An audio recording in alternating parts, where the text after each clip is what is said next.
In this training session on ANSYS SpaceClaim, we will focus on script recording. You can work with SpaceClaim programmatically using Python. SpaceClaim includes a built-in script editor that allows you to create and run scripts for repetitive tasks and for working with models and geometry. To enable this feature while creating geometry in the software, there are two methods. The first method is to go to the Design tab and click Script to activate it.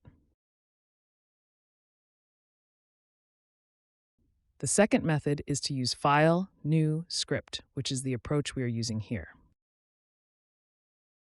After you enable this feature in the software, the Script Editor panel appears on the right side.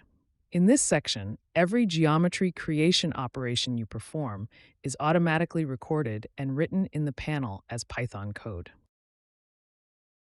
Pay attention to the panel. I'm going to sketch a 2020 square, and if you look at the Script Editor panel, the coordinates of the four corner points of this square are listed there. Likewise, the rest of the operations, such as extruding this surface, are also fully written and recorded in this panel.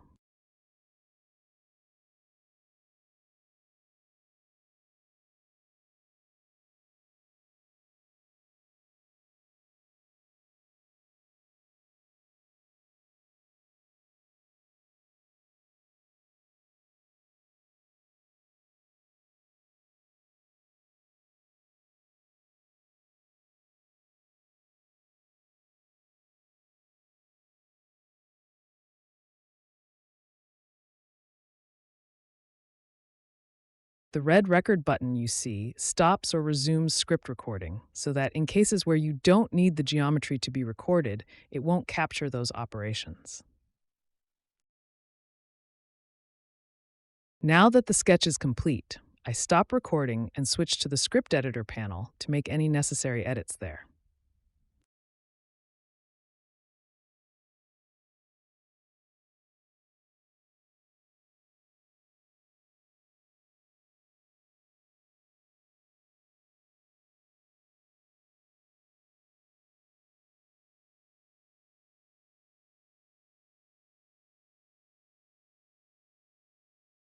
For this, I go to the 15mm value, which corresponds to the extrusion height of the cube that was created, and I change it to 7.5mm.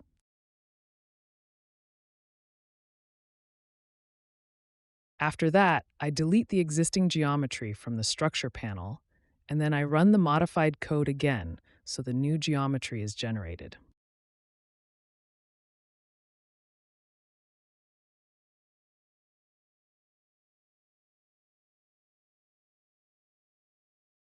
In the next step, I reduce the radius of the extruded cut circle from 5 to 2.5, and then I run the code again.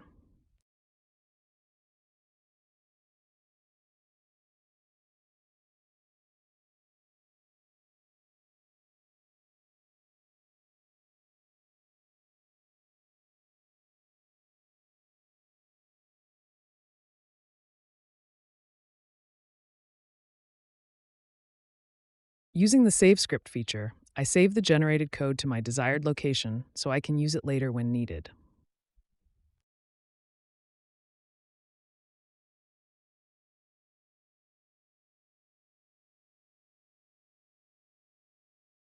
To load the saved code, I open a new Design tab, delete the existing code in this section, and then use the Open option to browse to the location where I previously saved my script and load it. To test it, I run the script, and as you can see, the geometry is created correctly here.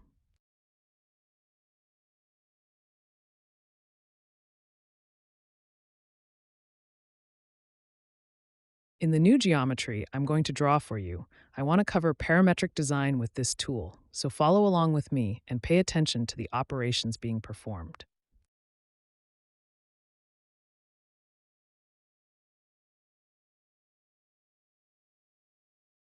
Here, I create a cylinder with a diameter of 10 millimeters and a height of 80 millimeters.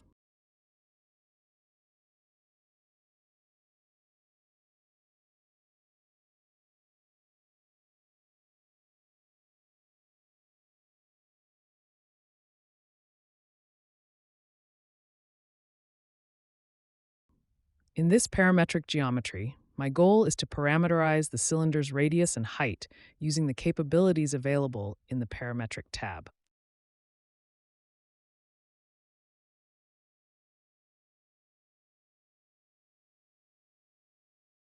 The first step for this is to create a script group in the Groups panel. So from the Groups panel, select Create Script Group and make a new group.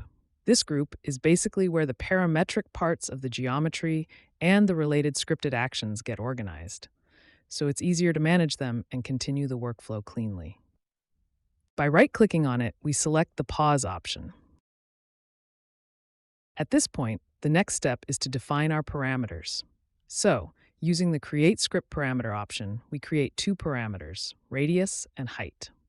These two parameters represent the cylinder's radius and height, and from here on, they will drive the geometry changes in a parametric way.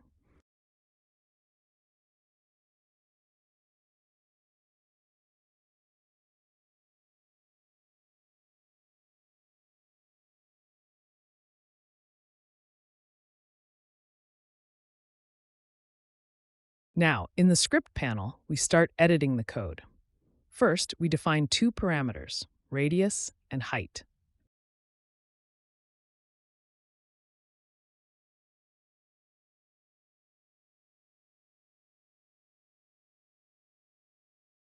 Then we paste these two parameters into the script in place of their original numeric values. We replace the number 5, which represents the cylinder radius, with radius, and we replace the number 80, which represents the cylinder's extrusion height, with height. Now, to define these two values as parameters inside the Python code, we put an equals sign in front of them. As we start typing parameters, its option appears. We double-click it to select it, then type a dot from the keyboard.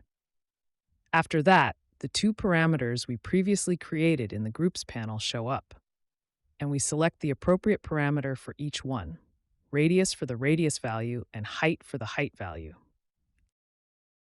Now from the Groups tab, we enter new values for the radius and height. Here, I set the radius to 10 and the height to 150.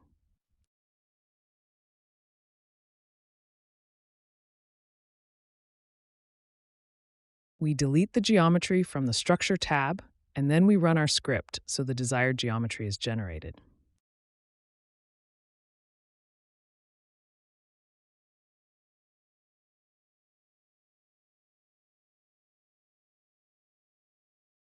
We measure the cylinder's diameter and height, and we see that the diameter is 20 and the height is 150, exactly matching the parameter values we defined in the script.